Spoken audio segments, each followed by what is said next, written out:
Hey everybody, how's it going? Hope you're having a lovely day. So today it's time to discuss something that many of you think cannot happen here in America, but that actually can happen here in America and is well on its way to happening in America. Not happening with public law enforcement agencies and private companies, but that is already occurring between private companies that do not have your best interests in mind. This comes from The Star. It says a speedster has been jailed after Singapore police tapped the GPS route data from the in-car system.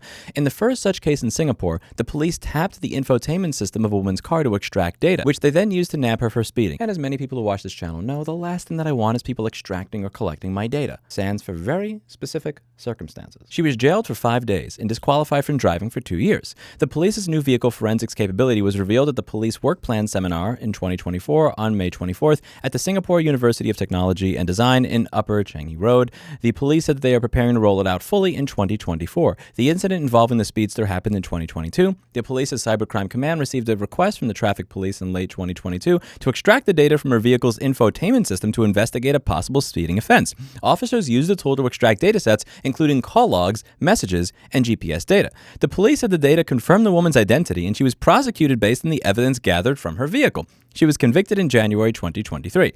Now, again, to be clear, you may think, well, listen, this is America. This is not Singapore. We don't do that here. Yes, we do. A judge ruled several months ago that it's illegal for automakers to download and store your text messages under a Washington privacy law. Here, in order for you to actually prosecute the automaker or sue for damages, you need to be able to show that you are harmed. And what the judge determined in this case is that if they have not used this data against you yet, you have not been harmed. So let's say that I break into your house, I install cameras, and then I record you having sex with somebody that's not your wife. I can actually have that content on my server, but because I haven't blackmailed you yet, you haven't been harmed. As if the threat that I could just dangle this over your head at any given time and ruin your life is not damaging you already. That's what they ruled in this case. Do watch this video. Do read the court filings to come to your own conclusion. Secondly, in the United States of America, it's actually completely okay for an automaker to collect as much information on your driving as possible and even sell that data that they have collected to other companies without your consent, without even sharing any of the money with you. This is already being done, and the New York Times has already reported on it several times, and it is going to continue to occur because people have not pushed back against it. See, collecting data for me is kind of like getting fucked. It's one of these things where I'm okay with you doing it if I have an intimate relationship with you, but if I don't have an intimate relationship with you, I don't want you collecting my data, and I don't want to get fucked by you. But unfortunately, many of these companies believe it is completely okay to fuck me 6 ways to Sunday without actually getting my consent, and that is where the problem lies. The fact that this occurred in Singapore, and oh my God, that's Singapore, that'll never happen here. The only reason it hasn't happened in America is because the law enforcement agencies do not have the budgets to be able to buy the data from the manufacturers. If they did, they would. Of course, in the United States, law enforcement doesn't have access to this information yet. They can't outbid Geico, Progressive.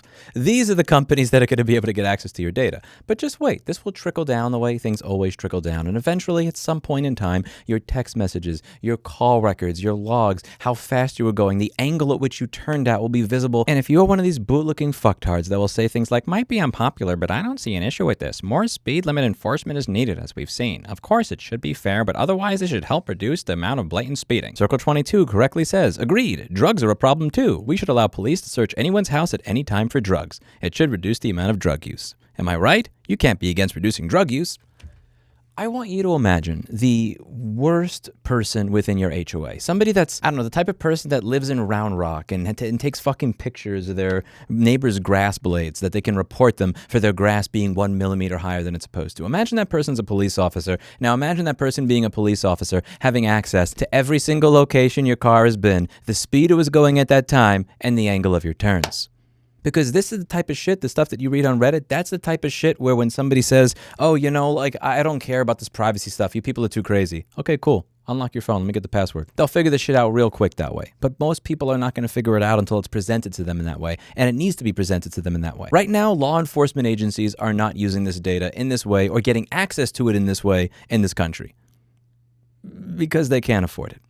1 or 2 years. Right now, LexisNexis gets access to your data if you have a General Motors vehicle. General Motors is more than happy to share every single detail on your driving, how you've turned, when you've turned, the angle that you turned, when you accelerated, when you broke hard, to anybody that's willing to give them money. And someday, that may be your local police force. When is enough enough? When are people going to say I'm tired of this shit? When are people going to start pushing back? When are they going to start pushing for better consumer privacy laws? Consumer privacy laws that are so good that even if the police come knocking, they need a fucking warrant in order to get that data out of your car. Because right now, again, with our pathetic privacy laws that we have as is, a judge has literally ruled that it's totally okay for the automaker to retain every single text, every single call log, every single message that has been extracted from your phone in the car and not have a delete button for you. What happens when that car gets sold to somebody else? What if somebody else gets access to that type of system? What if they figure out what kind of software they need to extract that? No harm. There's no harm and there's no damages because nothing's happened yet. Yeah, you know, all those sex tapes that are just kind of like sitting over here that I recorded by breaking into your house and installing fiber optic cameras anywhere, you can't prosecute me for any of that because there's been no damages yet. You have to wait until it actually is the money. The more that time goes on, the more that I'm feeling like I'm living in the timeline of the South Park cable guy actually being my senator or my congressperson or my president. I'm not kidding when I say that this person here, I feel like this is who runs the FTC. This is who runs the FCC. These are the people that are in charge of consumer protection in the United States of America because we have none. And if we don't start to speak up on these issues, if we don't start to push back on these issues, if we don't start to demand that this type of ruling is not good enough, and if this judge is actually interpreting the law accurately, that either A, we need better judges, or B, we need better laws, this will be where we are sooner than you think.